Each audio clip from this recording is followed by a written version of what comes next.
জিয়া পরিবারই দেশে গণতন্ত্র ফিরিয়ে এনেছে এবং রক্ষা করেছে বললেন গয়েশ্বর। অবৈধভাবে নিজ পদে আছেন বিএনপি মহাসচিব ওবায়দুল কাদেরের মন্তব্য। ঘূর্ণিঝড় রিমালে পটুয়াখালীতে বেড়িবাঁধ ক্ষতিগ্রস্ত, ধ্বংস হয়েছে অসংখ্য শিক্ষা প্রতিষ্ঠান। সাতক্ষীরায় বাড়িঘর বিনষ্টের পাশাপাশি ভেসে গেছে চিংড়ির ঢের। দ্রুত প্রত্যাবাসন করতে না পারলে রোহিঙ্গা ক্যাম্প আন্তর্জাতিক জঙ্গি গোষ্ঠীর হাবে পরিণত হবে, আশঙ্কা স্বরাষ্ট্রমন্ত্রীর। কোরবানিকে সামনে রেখে সক্রিয় মশলা খাতের মাফিয়ারা, ব্যবসায়ীদের অভিযোগ বিপুল আমদানি সত্ত্বেও লাগামহীন দাম বৃদ্ধি অযৌক্তিক।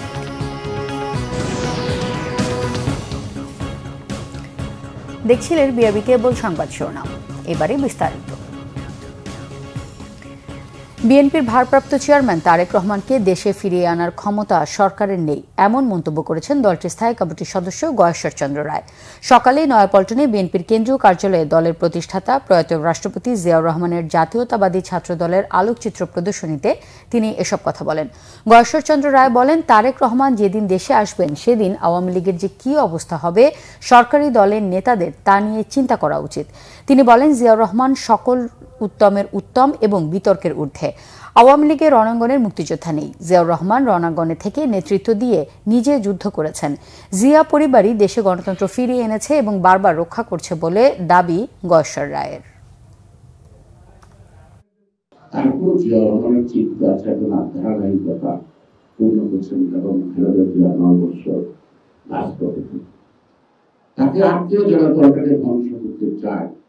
তাদের মধ্যে চুলকালি দিয়ে আজকে ভারপ্রাপ্ত তারেক রহমান, চেয়ারম্যান তারেক রহমান আজকে দলের হার প্রায় তাকে নিয়ে আসবে না, ওই ক্ষমতা তাকে আনতে হবে না। সে মাতৃভূমিতে আসবে, যেদিন আসবে সেদিন যে ঢেউ উঠবে সেই ঢেউ আপনি কোথায় করে যাবেন, ভেসে যাবেন, সেটা নিয়ে ভাবেন। আওয়ামী লীগের সাধারণ সম্পাদক ওবায়দুল কাদের বলেছেন, বিএনপি মহাসচিব নিজ দলের গঠনতন্ত্র লঙ্ঘন করে অবৈধভাবে পদে থেকে গণতন্ত্র নিয়ে কথা বলছেন। বলেন, বিএনপির মুখে গণতন্ত্রের কথা মানায় না। সাবেক পুলিশ প্রধানের বিরুদ্ধে দুর্নীতির অনুসন্ধানকে সরকারের সৎ সাহস উল্লেখ করে তিনি বলেন, বিএনপির সময় দুর্নীতির বিরুদ্ধে কখনো কোনো ব্যবস্থা নেওয়া হয়নি। বিএনপি দুর্নীতিবাজদের তালিকা করলে সেখানে তাদের নেতাদের নামই আগে আসা উচিত বলেও মন্তব্য করেন ওবায়দুল কাদের। সকালে ধানমন্ডিতে দলীয় সভাপতির কার্যালয়ে সংবাদ সম্মেলনে এসব কথা বলেন ওবায়দুল কাদের। গণতন্ত্র নিয়ে মার্কিন সমালোচনার পাশাপাশি এই বিষয়ে বিএনপি মহাসচিবের সমালোচনার জবাব দেন তিনি। বলেন, রাফায় ইসরায়েলের আরেক দফা গণহত্যায় এখনও মানবাধিকারের সীমা লঙ্ঘন দেখে না গণতন্ত্র। মানবাধিকারের প্রবর্তকরা, বিএনপি নেতারা দেশের অর্থনীতি নিয়েও অপপ্রচার চালাচ্ছেন বলে অভিযোগ করেন ওবায়দুল কাদের। রিমালের তাণ্ডবে ঘর বাড়ি হারিয়ে অনেকেরই আশ্রয় এখন খোলা আকাশের নিচে। নিজেদের মাথা গোজার ঠাঁইটুকু হারিয়ে পটুয়াখালী কলাপাড়ার কারো কারো আশ্রয় হয়েছে গোয়াল ঘরে বা রান্নাঘরে। স্থানীয় বেড়িবাঁধ ক্ষতিগ্রস্তের পাশাপাশি ধ্বংস হয়ে গেছে অসংখ্য শিক্ষা প্রতিষ্ঠান। প্রলয়ঙ্কালী এই ঝড়ের ক্ষত শুকাতে সরকারি সহযোগিতা প্রয়োজন। পটুয়াখালীর কলাপাড়া থেকে আরও জানাচ্ছেন আমাদের সিনিয়র রিপোর্টার মুহিবুল্লাহ মুহিব। ক্যামেরায় ছিলেন রাজীব দাস। জেলা পটুয়াখালীর কলাপাড়া উপজেলার নীলগঞ্জ ইউনিয়নের পশ্চিম সোনাতলা গ্রামের বাসিন্দা খলিল হাওলাদার। তার সম্পদ বলতে ছিল একটি টিনের ঘর।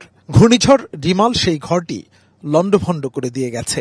অসুস্থ স্ত্রী সন্তান নিয়ে খলিলের কপালে এখন চিন্তার ভাঁজ। নুনান্তে পান্তা ফুরোনো মানুষটি কি দিয়ে তুলবেন নতুন ঘর? ঘরের ওয়াইফ অসুস্থ, এই পরিস্থিতিতে আমি যে এখন কি করব চিন্তা ভাবনা করি আমি মানে বেহাল অবস্থায় আছি।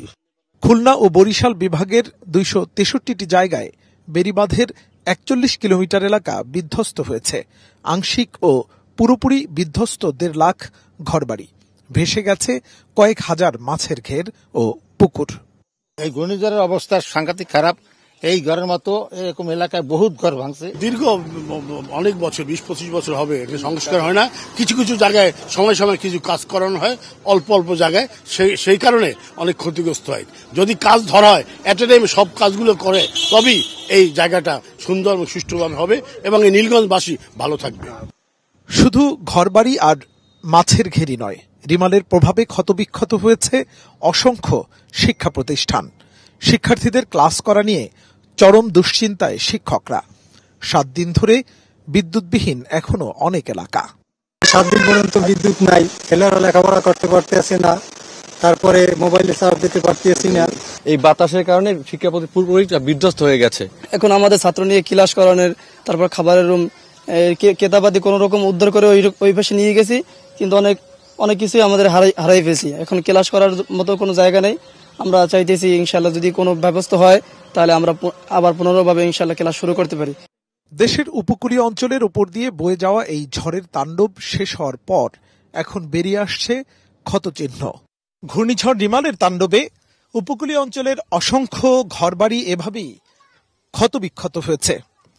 রিমাল যে ক্ষত রেখে গেছে সেই ক্ষত শুকাতে হয়তো সময় লাগবে।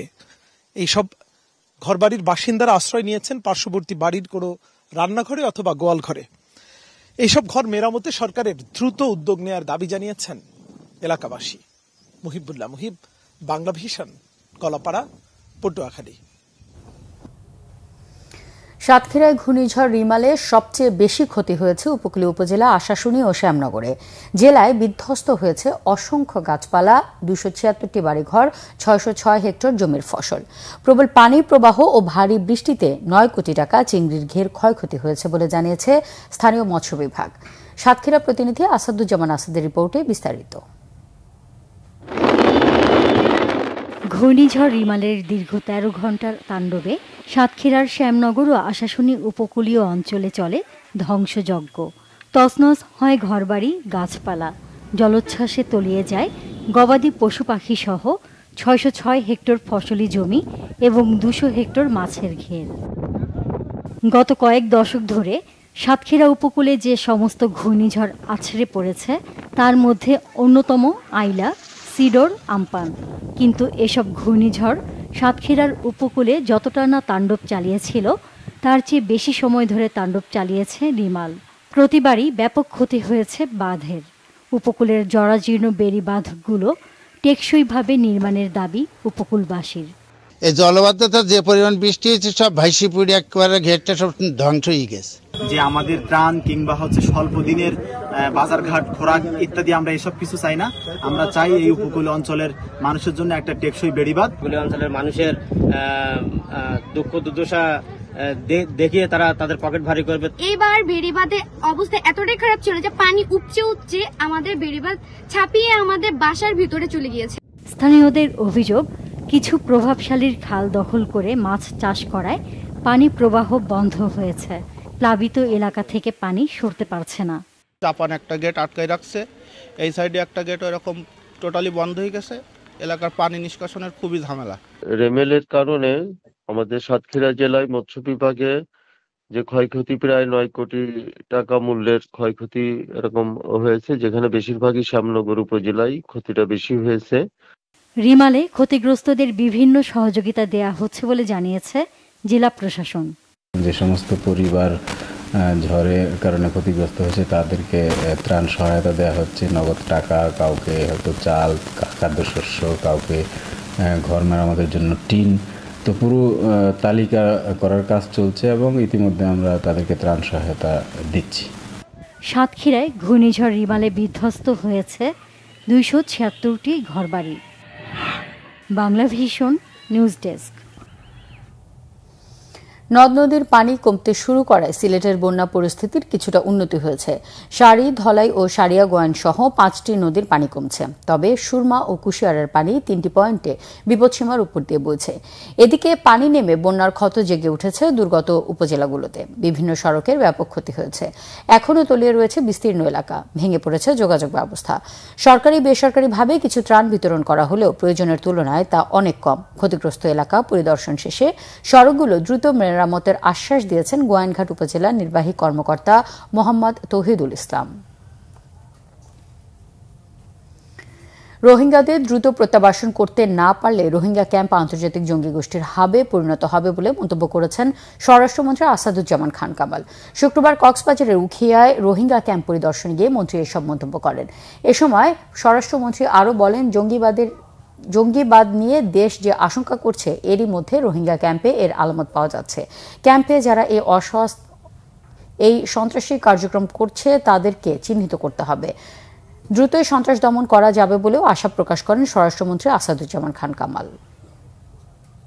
এদেরকে তাড়াতাড়ি যদি আমরা রিপার্টিয়েট না করতে পারি, এখানে অস্ত্র প্রতিষ্ঠা করে এখানে ইন্টারন্যাশনাল টেরোরিস্টদের একটা হাব হয়ে যেতে পারে, আর এখানে অস্ত্র সঞ্চালনী হতে পারে, অনেক কিছু হতে পারে। সেই হতে পারার মধ্যে কিছু কিছু আমরা আলামত আমরা দেখছি। এই ক্যাম্পের কিছু সংখ্যক লোকের সঙ্গে জড়িত হয়ে গিয়েছে। আমরা তাদেরকে চিহ্নিত করার চেষ্টা করছি, আর যারা এইরকম অস্ত্র নিয়ে ক্যাম্পে আনাগোনা করে কিংবা রক্তক্ষরণ হয়েছে আপনাদের যেটা দেখেছেন, তাদেরকে চিহ্নিত করা হলো আমাদের মূল কাজ, এবং তাদেরকে আইন অনুযায়ী তাদের ব্যবস্থা নেওয়া।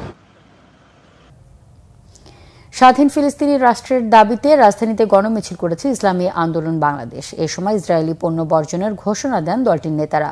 বাদ-জুমা জাতীয় মসজিদ বাইতুল মোকাররমের সামনের মিছিল পূর্ব সংক্ষিপ্ত প্রতিবাদ সমাবেশে বক্তব্য রাখেন দলটির সিনিয়র নেতারা। এ সময় ইসলামী আন্দোলনের আমির চরমনার পীর সৈয়দ মোহাম্মদ রেজাউল করিম বলেন, ফিলিস্তিনি রাষ্ট্র কায়েমে তার দলের নেতাকর্মীরা জীবন দিতে প্রস্তুত। ফিলিস্তিনি ইস্যুতে সরকারের কার্যক্রমের কঠোর সমালোচনা করে সংগঠনটির আমির। বলেন, আওয়ামী লীগ সরকার ইসরায়েল বৈধতা দিতে তাদের সাথে ভিসা নীতি চালুর পায়তারা করছে। ইসরায়েল থেকে ফোনে আড়িপাতা পণ্য কিনে তাদের আর্থিক সহায়তা করা হচ্ছে বলেও অভিযোগ করেন তিনি। এ সময় ইসরায়েলি পণ্য বর্জন করার ডাক দেন চরমনার পীর। কোরবানির সামনে রেখে আগে ভাগেই বাজারে দাম বেড়ে গেছে রকমারি মশলার। 2 মাসের ব্যবধানে দ্বিগুণ হয়েছে এলাচির দাম। অন্য মশলারও দাম বেড়েছে 50% পর্যন্ত। 1 কেজি এলাচের রাজস্ব সহ সর্বোচ্চ খরচ পড়ে 1,500 টাকা, আর বিক্রি হচ্ছে 4,000-এ। ব্যবসায়ী নেতারা বলছেন, মশলা নিয়ে মাফিয়া চক্র জুয়া খেলায় প্রকৃত ব্যবসায়ীরা ক্ষতিগ্রস্ত হচ্ছেন। 10 মাসে সমুদ্রপথে 1,39,000 মেট্রিক টন মশলা আমদানির পরেও লাগামহীন দাম বাড়াকে অযৌক্তিক বলছে সরকারি সংস্থা। চট্টগ্রাম থেকে নাসিরউদ্দিনের রিপোর্টে বিস্তারিত। কুরবানির ঈদে মশলার অনেক বেশি চাহিদা থাকায় বাড়ে মশলা আমদানিও। চলতি অর্থ বছরের প্রথম 10 মাসে সমুদ্রপথে 32 রকমের মশলা আমদানি হয়েছে 1,39,000 মেট্রিক টন। গত বছরের তুলনায় মাসে আমদানি বেড়েছে 2,619 টন। পাইপ লাইনে আছে শত শত মেট্রিক টন মশলা। এরপরও চট্টগ্রামের খাতুনগঞ্জ মশলার বাজার যেন আগুন। এলাচের দাম আকাশ ছোঁয়া। 2 মাসের ব্যবধানে এর দাম বেড়েছে দ্বিগুণ। খুচরায় প্রতি কেজি সর্বোচ্চ 4,000 টাকা পর্যন্ত উঠেছে। 1 বছরের ব্যবধানে দারুচিনির দাম বেড়েছে 11%, লবঙ্গ 17%, ধনে 52%, তেজপাতা 25%, শুকনো মরিচ 7% ও হলুদ 50%। বেড়েছে জিরার দামও। এটা হচ্ছে এসবি স্পেশাল এলাচ, এটা 2800 টাকা। হ্যাঁ, তারপরে আপনার ইন্ডিয়ান মমতাজ, এটা পড়তেছে আপনার 2950। হাত বদল হওয়ার কারণে খুব বেশি বাড়তে। আমদানিকারকের কাছ থেকে পাইকারি ব্যবসায়ীদের মাধ্যমে পণ্য খুচরা বাজারে আসার কথা থাকলেও এলাচ সহ কিছু পণ্যে তা হচ্ছে না। এক্ষেত্রে আমদানিকারকদের কাছ থেকে পণ্য নেয় কয়েকটি ট্রেডিং প্রতিষ্ঠান। তাদের কাছ থেকে ডেলিভারি অর্ডার বা ডিওর মাধ্যমে পণ্য বুকিং দেয় মধ্যস্বত্বভোগী। তাই কেবল সাদা কাগজে স্লিপের হাত বদলে পণ্যের দামের এমন কারসাজিকে জুয়া বলছেন ব্যবসায়ী নেতারা। স্লিপ কেনার পরে বাড়লে টাকাটা পাবো, না পারলে টাকা চলে যাবে, পুরো টাকা চলে যাবে। আসলে মূলত এগুলো ব্যবসা না, এই ব্যবসাগুলো আড়ালে চলে যায়। এগুলো হচ্ছে এক ধরনের জুয়া, আর এই জুয়া থেকে আমি মনে করি যারা মূলত ব্যবসায়ী তারা ক্ষতিগ্রস্ত হয়। এই যে এত ওঠানামা বা এত দামের তফাৎ, সেটি আমার মনে হয় যে ব্যবসায়ী সংজ্ঞার মধ্যে আমি ব্যক্তিগতভাবে মনে করছি এটা পড়ে না। কাস্টমসের তথ্য অনুযায়ী চলতি অর্থ বছরের এপ্রিল পর্যন্ত 64 চালানে আমদানি করা প্রতি কেজি এলাচের রাজস্ব সহ দাম পড়েছে 1,264 টাকা। সব খরচের সর্বোচ্চ হিসাব করলেও প্রতি কেজি এলাচ 1,500 টাকার বেশি হবার কথা নয়। দাম বাড়ানোর কোনো সুযোগ নেই বললেন আমদানি অনুমতিপত্র প্রদানকারী কর্মকর্তা। আমাদের আমদানি গত বছরের তুলনায় বেশি। আমাদের পর্যাপ্ত পরিমাণে আদা কিংবা অন্যান্য মশলা, জিরা, তারপরে এলাচ, দারচিনি সব পর্যাপ্ত পরিমাণে আছে। সুতরাং আশা করি যে দাম বাড়ানোর কোনো যৌক্তিকতাই নেই, এবং ব্যবসায়ীরা ইচ্ছা করলে সবাই যদি ইচ্ছা করে তাহলে স্বাভাবিকভাবেই আমাদের বাজারকে স্থিতিশীল রাখতে পারে। মশলার বাজারে ডিও ব্যবসা তথা সিন্ডিকেট বন্ধে নিয়ন্ত্রণকারী সংস্থার জরুরি হস্তক্ষেপ চান ব্যবসায়ীরা। Bangla vision news desk. বিশ্ব তামাক মুক্ত দিবস উপলক্ষে শোভাযাত্রা হয়েছে দেশের বিভিন্ন জায়গায়। তামাক কোম্পানির আগ্রাসন প্রতিহত করি, শিশুদের সুরক্ষা নিশ্চিত করি, এই স্লোগানে বিশ্ব তামাক মুক্ত দিবস উপলক্ষে ময়মনসিংহে র্যালি করেছে স্বাস্থ্য বিভাগের কর্মকর্তারা। সকালে বিভাগীয় প্রশাসনের আয়োজনে টাউন হল থেকে র্যালিটি বের করা হয়। এদিকে তামাক মুক্ত দিবস উপলক্ষে হবিগঞ্জ জেলা প্রশাসকের নিমতলা থেকে শোভাযাত্রা বের হয়েছে। পরে হয় সংক্ষিপ্ত আলোচনা ও সভা। র্যালি ও আলোচনা সভার মধ্য দিয়ে খাগড়াছড়িতেও পালিত হয়েছে বিশ্ব তামাক দিবস। এছাড়া জয়পুরহাট ও লালমনিরহাটেও বিশ্ব তামাক মুক্ত দিবস উপলক্ষে র্যালি ও আলোচনা সভা হয়েছে। দেশের বিভিন্ন জায়গার আরও কিছু খবরে রয়েছে একটি ডেস্ক রিপোর্ট। বাণিজ্য প্রতিমন্ত্রী আহসানুল ইসলাম টিটু বলেছেন, ব্যক্তিগত দ্বন্দ্ব ভুলে আওয়ামী লীগ ও সহযোগী সংগঠনগুলোর সকল পর্যায়ের নেতাকর্মীদের ঐক্যবদ্ধ থাকতে হবে। একই সাথে দেশবিরোধী শক্তিকেও মোকাবেলা করতে হবে। টাঙ্গাইল দেলদুয়ার উপজেলা আওয়ামী লীগের মত বিনিময় সভায় তিনি একথা বলেন। শেখ হাসিনা ক্ষমতায় আসা পর থেকে বাংলাদেশের কোনো মানুষ না খেয়ে থাকেনি বলেছেন জাতীয় সংসদের হুইপ ইকবালুর রহিম। দিনাজপুরে ঝড়ে ক্ষতিগ্রস্ত এলাকা পরিদর্শন শেষে তিনি একথা বলেন। এ সময় তিনি ক্ষতিগ্রস্তদের মাঝে প্রধানমন্ত্রী শেখ হাসিনার উপহার ঢেউটিন ৩০ কেজি করে চাল, নগদ অর্থ ও শুকনো খাবার বিতরণ করেন। পার্বত্য চট্টগ্রাম বিষয়ক প্রতিমন্ত্রী কুজেন্দ্রলাল ত্রিপুরা বলেছেন, প্রধানমন্ত্রী শেখ হাসিনা পাহাড়ের মানুষকে একই ছাতার নিচে নিয়ে এসেছেন। খাগড়াছড়ি সদরে পার্বত্য বৌদ্ধ মিশন অনাথলয় পুনরায় চালুর উপলক্ষে সুধী সমাবেশে তিনি একথা বলেন। রাজনৈতিক দলের কর্মকাণ্ড জনবিশৃঙ্খলা সৃষ্টি করলে প্রচলিত আইনে ব্যবস্থা নেওয়া হবে বলেছেন স্বরাষ্ট্র মন্ত্রণালয়ের জননিরাপত্তা বিভাগের নবনিযুক্ত সচিব মোহাম্মদ জাহাঙ্গীর আলম। টুঙ্গিপাড়ে বঙ্গবন্ধু শেখ মুজিবুর রহমানের সমাধিতে শ্রদ্ধা নিবেদন শেষে সাংবাদিকদের তিনি একথা বলেন। সপ্তাহব্যাপী বিনামূল্যে চোখের লেন্স সহ ছানি অপারেশন ক্যাম্পেইন উদ্বোধন হয়েছে ফরিদপুরে। সিঙ্গাপুর থেকে ভার্চুয়ালি চোখ অপারেশনের উদ্বোধন করেন ফরিদপুর ৪ আসনের সংসদ সদস্য মুজিবুর রহমান চৌধুরী নিক্সন। এ সময় উপস্থিত ছিলেন ফরিদপুর ৩ আসনের সংসদ সদস্য এ কে আজাদ। ৩ দিনব্যাপী পুষ্টি ব্যবস্থাপনা আন্তর্জাতিক সম্মেলন শেষ হয়েছে রংপুরে।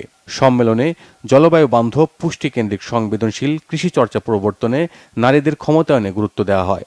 স্থানীয় RDRS রোকেয়া হল রুমে এতে উপস্থিত ছিলেন নীলফামারী ৩ আসনের সংসদ সদস্য সাদ্দাম হোসেন পাভেল। বিএনপির প্রতিষ্ঠাতা জিয়াউর রহমানের ৪৩তম শাহাদাত বার্ষিকী উপলক্ষে সাভারে বৃক্ষরোপণ কর্মসূচি পালন করেছে ছাত্রদল। ঢাকা জেলা ছাত্রদলের সাবেক আহ্বায়ক মোহাম্মদ তমিজ উদ্দিনের উদ্যোগে দুর্গাপুর এলাকায় মাসব্যাপী এই কর্মসূচির উদ্বোধন করা হয়। এ সময় শতাধিক নিম গাছের চারা রোপণ করা হয়।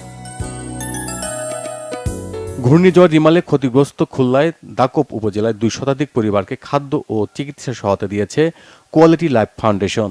সুন্দরবনের গহীনে কালাবগি এলাকার ঝুলন্তপাড়া, ফকিরকোনা ও গুরুরকোনা বেড়িবাঁধের পাশে পরিবারগুলোকে চাল, ডাল, লবণ, পেঁয়াজ, তেল ও পানিসহ বিভিন্ন সামগ্রী বিতরণ করা হয়। পাশাপাশি পানিবাহিত রোগের ওষুধ সহ চিকিৎসা সহায়তা দেওয়া হয়। উপস্থিত ছিলেন ফাউন্ডেশনের সমন্বয়ক ডাক্তার দলিলুর রহমান ও জাতীয় হৃদরোগ ইনস্টিটিউটের সহকারী রেজিস্ট্রার। পল্লী বিদ্যুতের লোডশেডিং, ভূতুড়ে বিল ও মিটারের ডিমান্ড চার্জ বাতিলের দাবিতে বিক্ষোভ হয়েছে কিশোরগঞ্জে। কটিয়াদি উপজেলার ধুলদিয়া ইউনিয়নের এসপি বাজার এলাকায় এই বিক্ষোভ হয়। বিক্ষোভকারীরা জানায়, দিনে ১ ঘণ্টা বিদ্যুৎ না থাকায় শিক্ষার্থী, শিশুসহ অসুস্থ ব্যক্তিরা চরম বিপাকে পড়েছে। জমির ন্যায্য মূল্যের দাবিতে মানববন্ধন ও বিক্ষোভ হয়েছে নরসিংদীতে। ঢাকা সিলেট মহাসড়ক ৪ লেনে উন্নতিকরণ প্রকল্পে ভূমি অধিগ্রহণে জমির দাম পুনর্নির্ধারণ সহ হয়রানি বন্ধের দাবিতে এই কর্মসূচি পালন করা হয়। এতে ঢাকা সিলেট মহাসড়কে যান চলাচল বন্ধ হয়ে যায়। বই পড়া প্রতিযোগিতায় ৩,১২৬ জন শিক্ষার্থীকে পুরস্কার দিয়েছে খুলনা বিশ্ব সাহিত্য কেন্দ্র। শিল্পকলা একাডেমিতে পুরস্কার বিতরণে উপস্থিত ছিলেন বিভাগীয় কমিশনার হেলাল মাহমুদ শরীফ। মহানগরীর ৪৯টি স্কুলে প্রায় ৫,৫০০ ছাত্রছাত্রী এতে অংশ নেয়।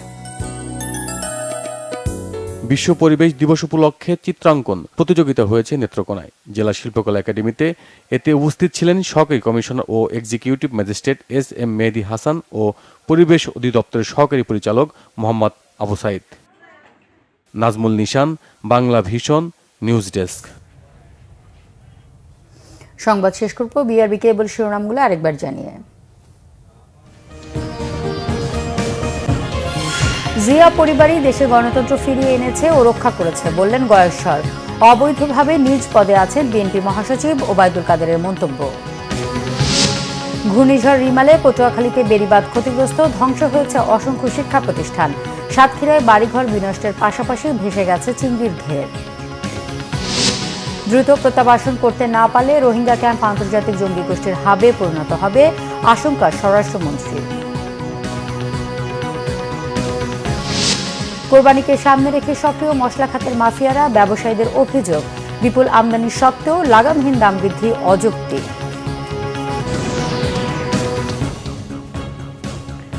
এই ছিল এখনকার মতো, পরের সংবাদ সন্ধ্যা 7:30টায় দেখার আমন্ত্রণ রইল। এছাড়া বাংলাভিশন সংবাদ ও সংবাদ সংশ্লিষ্ট অনুষ্ঠান দেখতে ভিজিট করুন www.bvnews24.com ও facebook.com/banglavisionnews এবং সাবস্ক্রাইব করুন youtube.com/banglavisionnews। ধন্যবাদ।